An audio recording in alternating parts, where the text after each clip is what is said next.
Well, I think the one thing that discipline definitely does help you with is it helps you get things done.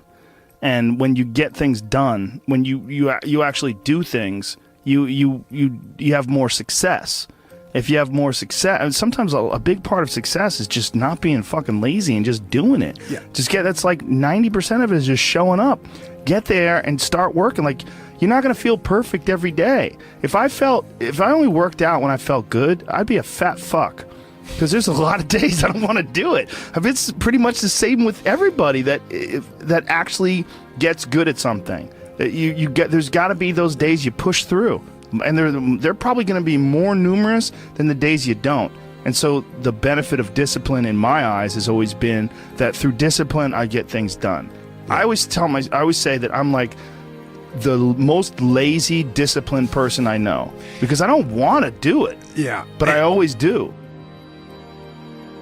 One of the big problems is sitting down and doing the work. Mm-hmm. And you got to, and Pressfield talks about that in the most concise and beautiful way, and he labels it like an enemy. He calls it resistance. Mm-hmm. And that you have to sit down, you have to overcome resistance, and that the pro goes to work. And it doesn't matter if you're sick, doesn't matter if you have kids, it doesn't matter what, you're a pro and you go to work, and that just, it puts it in your head that this is what I do. This is what, and you have pride in that. And then when you are in front of that keyboard and you look down at the count, it says, I got 1,000 words today. I put 1,000 words in. You're doing the work, and out of that work, gems blossom. Little things, but you might have a day where you just write nothing but dog shit. So what? Show up again tomorrow, and tomorrow out of that dog shit, a flower will emerge. You never know, and that's the only way to develop real.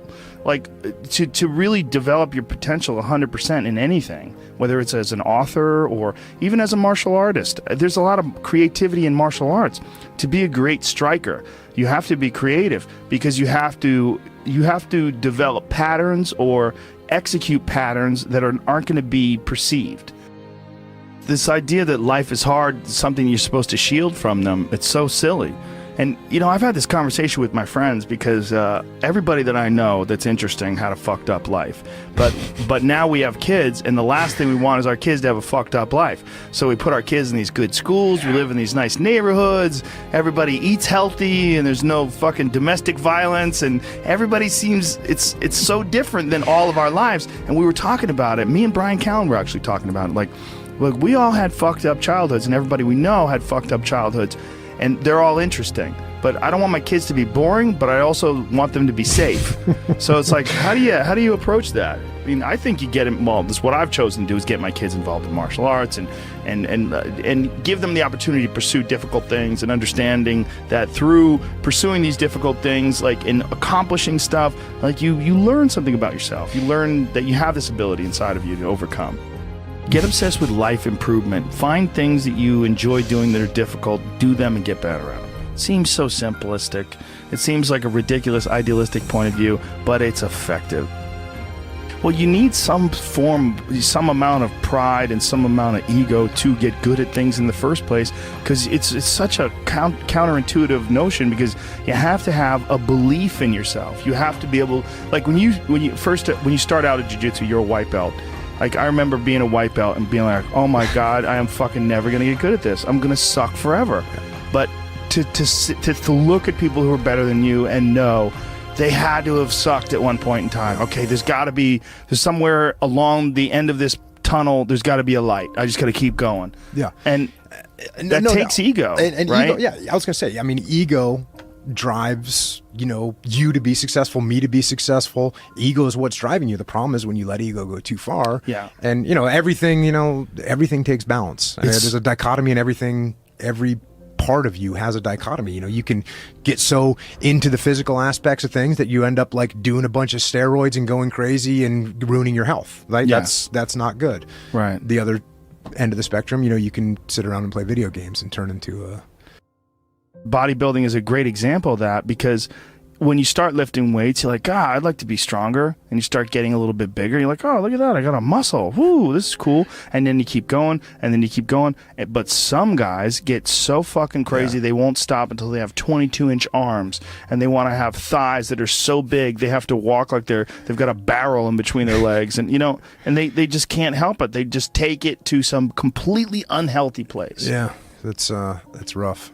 Yeah, well, it's just the nature of trying to get good at something. You got to recognize what's good and what is just fucking insane.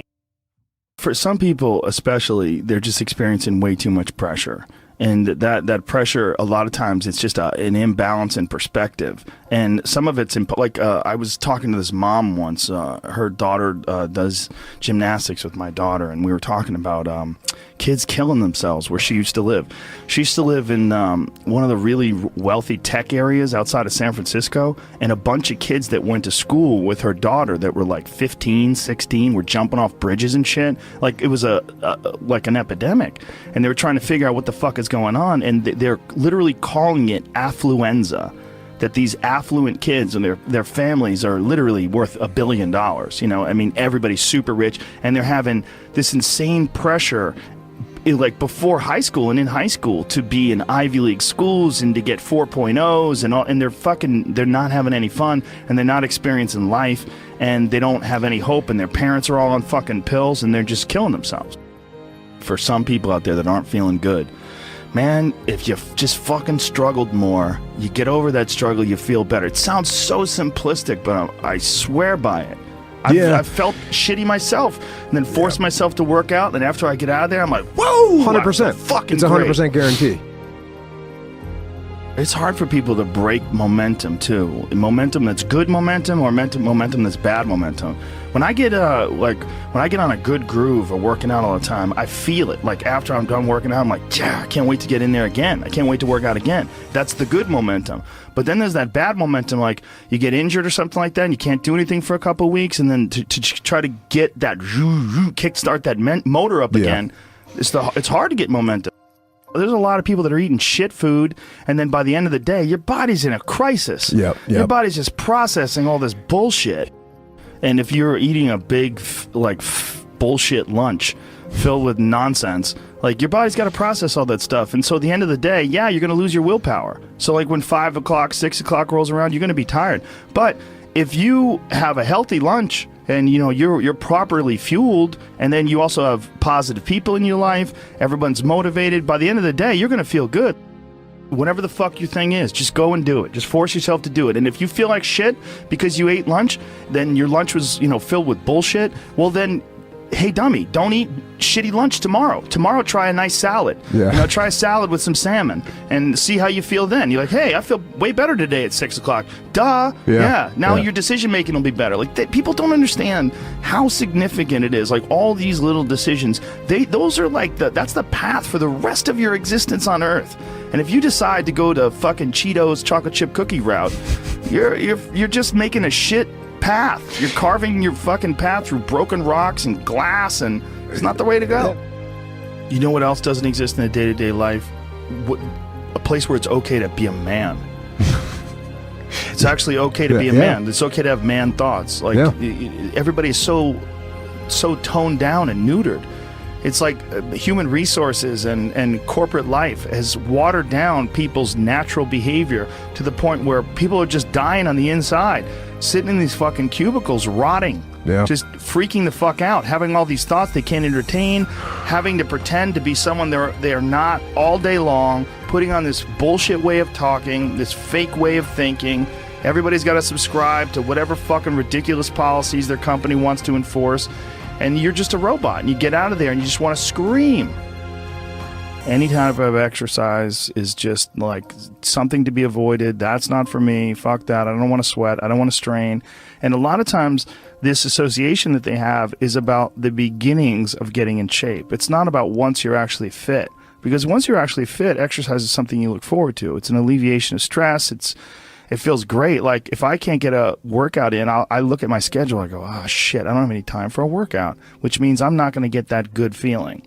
And so instead of looking at it like, oh, I've got to go grunt and sweat, I'm thinking I'm not going to feel good. I'm not going to feel relaxed. I'm not going to feel carefree, and I'm not going to feel even appreciative. Like my appreciation of things, and it gets enhanced greatly after exercise. I just feel better. I feel like I can take things in for what they are, rather than, you know, whatever sensory data that I'm getting from any event is just one more distraction that gets in my way. And you know, that's a lot of times how I look at things if I'm overstressed or if I'm working too much. Like our bodies, for whatever reason, most people, their associations are to avoid anything that's uncomfortable. But it's so illogical, because when you look at comfort and you look at success and progress and the feelings of accomplishment and of getting past certain hurdles in terms of like how you feel about life, a lot of those are connected to discomfort. Like discomfort is your friend.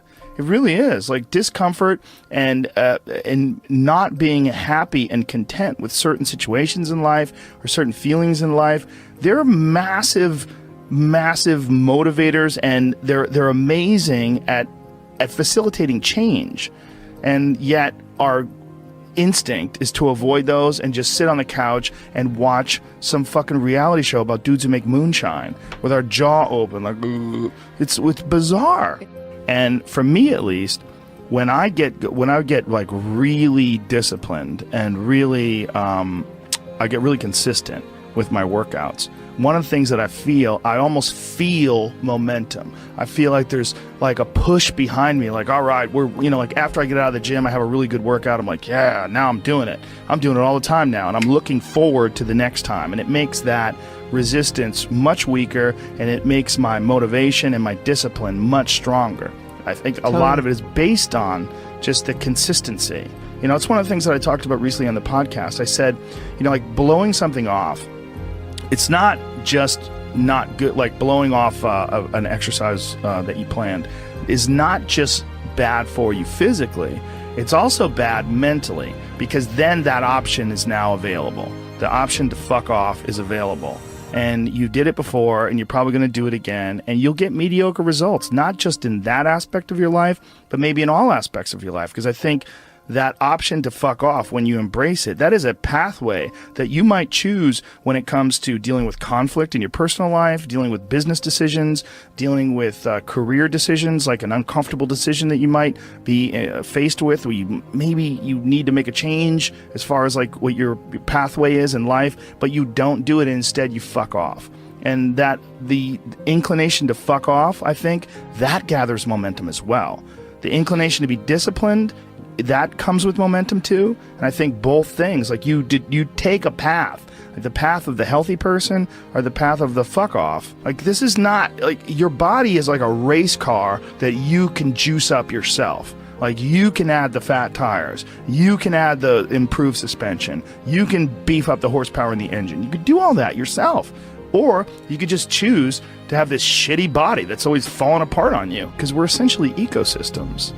You know, and we're in charge. This weird consciousness that has all this resistance and has all this inclination towards comfort and fucking off and blowing things off is what is in charge of making all these things happen that keep this ecosystem healthy. It's almost like if Earth itself had like a shitty manager. You know, if like there was a natural manager of Earth that was like, oh God, who cares if it rains? Oh God, you know, like I'm gonna stop growing things. I don't give a shit anymore. It's all stupid anyway.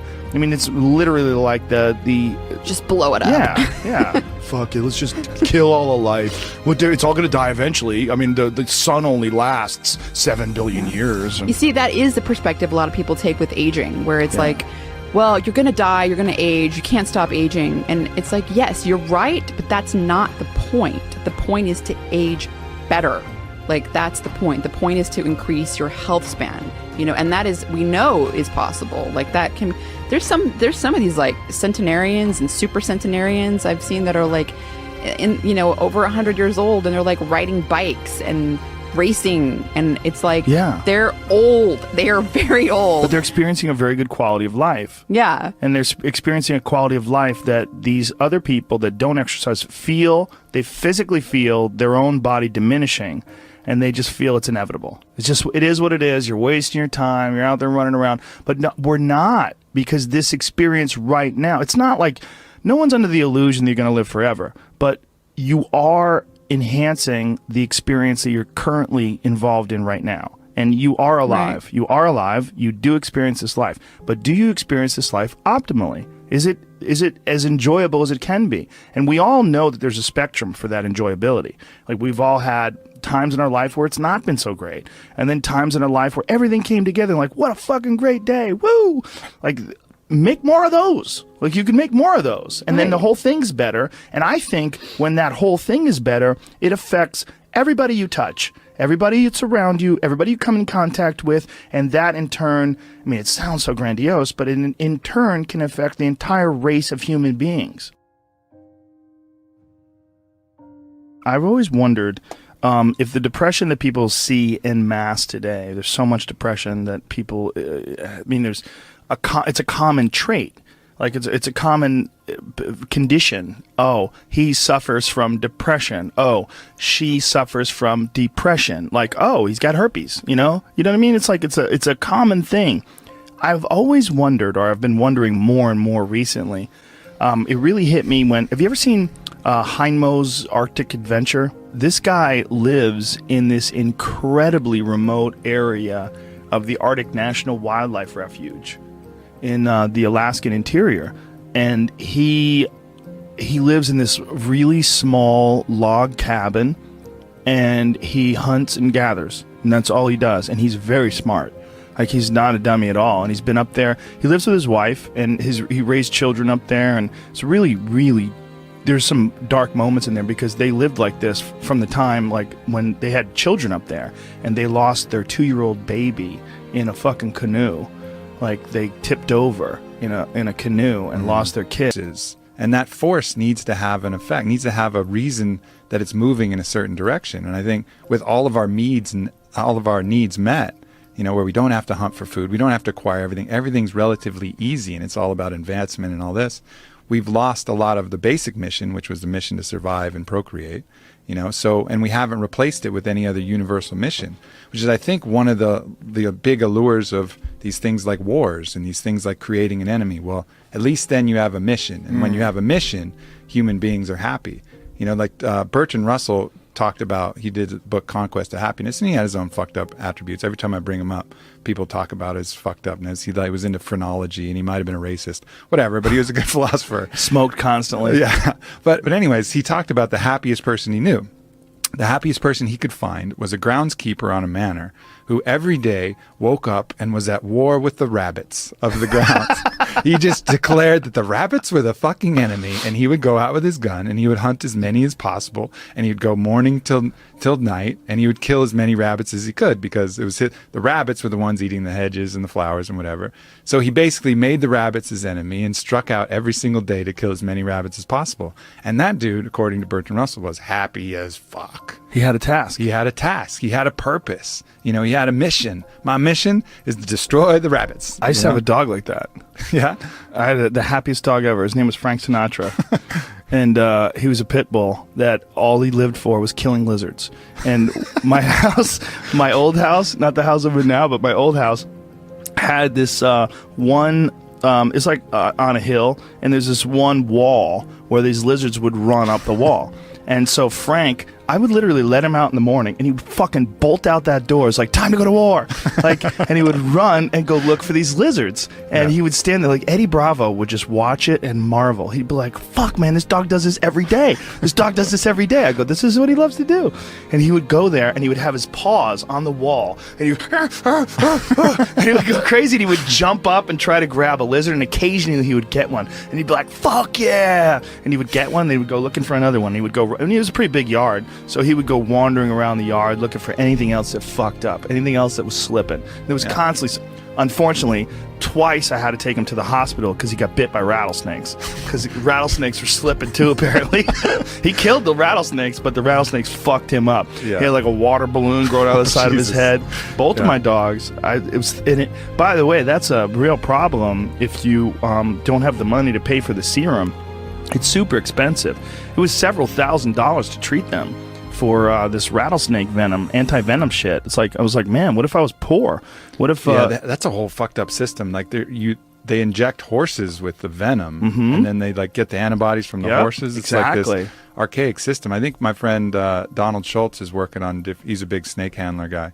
He's working on ways to innovate around that because it's kind of like a real backwards system that they have. How you get anti-venom? Well, a horse will survive, so let's just fucking put the venom in there, and then we'll get the antibodies from the horse, and then. You know, it's a weird thing how they do it.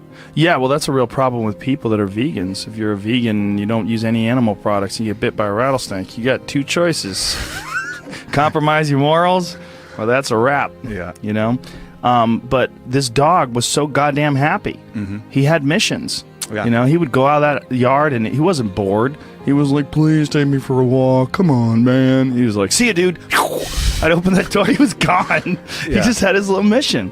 And I think you can see that in the people who are the most unhappy. They seem aimless. Yeah. They're like, what am I here for? Why am I doing this? Nothing makes sense, you know? And I've even felt it in my own life when, you know, I know what my mission here is. My mission is to expand human consciousness, to help people be happy. Like, that's really what I find my greatest purpose in. But every once in a while, I'll get this kind of like fuck people attitude. Maybe someone said some fucked up shit. And I'm like, man, people fucking suck. Fuck people. And then at that moment, that's when I'm actually depressed, you know, because I've lost my mission. Instead of having a mission like, yes, my mission is human consciousness, all of a sudden it's like, fuck people, fuck that mission. They'll figure it out. And then I'm depressed because I've lost my purpose. It's very hard to rise above, like literally, when something like that happens and realize like, oh, you're encountering one diseased individual. You got to look at the mass of humanity. Yeah. Like when you encounter one diseased individual, it's so like this guy who shot up that nightclub in Orlando. You're looking at one diseased individual. And if you say, man, people fucking suck, look at what they did. Well, look at how many people that are responding with rainbows on their Twitter pages and love and all the best wishes to those folks that got killed and all their... I mean, I was looking at this guy's page who's an animal lover who was organizing people to go to the homes of the victims and see if they have pets that are trapped. You know, there's beautiful people out there. Yeah. There's a lot. There's more beautiful people.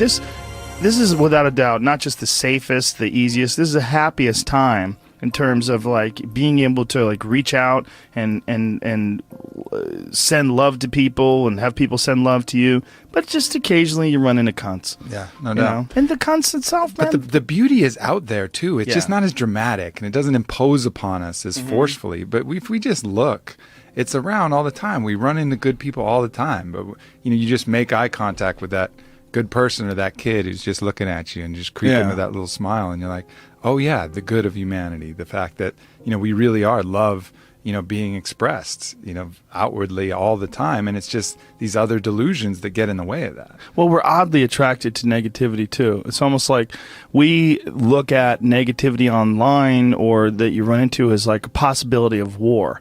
Like, you have to look out, this fucking drum's beating. God damn it, there's an army on the background. They're coming. But, you know, it's like this real impulse to sort of batten down the hatches. When really it's just some fucking 36-year-old loser sitting in his parents' basement, you know, farting and smelling his own farts and angry online. I mean, that's really what a lot of you're dealing with. You're dealing with, like, really sick people. Like, people that have just, for whatever reason... They've not found their path. They've not found any happiness. They've not found any fulfillment. They haven't found any growth.